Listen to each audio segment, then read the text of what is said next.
योग ज्ञान सिद्धर ओम श्री राजयोग गुरु चरणम.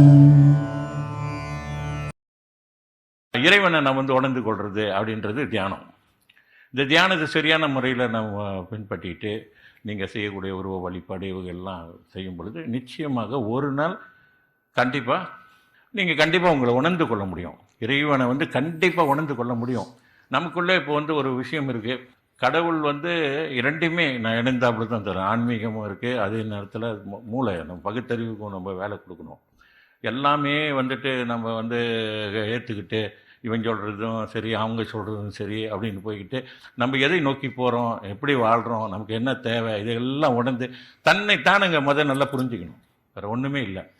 நம்ம என்ன தான் பண்ணிகிட்ருக்கோம் உண்மையில். நம்ம சொல்கிறோம் இன்றைக்கி நான் வாழ்க்கையில் பெரிய வெற்றி அடையணும். சரி, அதுக்கான என்னென்ன முயற்சிகள் செய்கிறோம், உண்மையாக முயற்சி செஞ்சிட்ருக்கோம், போராடிக்கிட்டு இருக்கோம். ஆனால் அந்த நிலை இன்னும் நமக்கு கிடைக்கல அப்படின்றது வேறு விஷயம். அது பாராட்டுக்குரிய விஷயம். நிச்சயமாக கிடைச்சிரும்.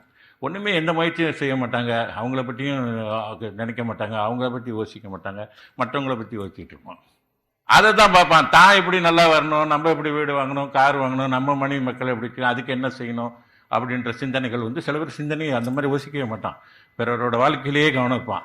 அது என்னன்னா உண்மையாக பார்க்க போனால் பிறரோட வாழ்க்கையை தான் வாழ்ந்துக்கிட்டு இருக்கான், அவனோட வாழ்க்கை வாழ்கிறதே இல்லை.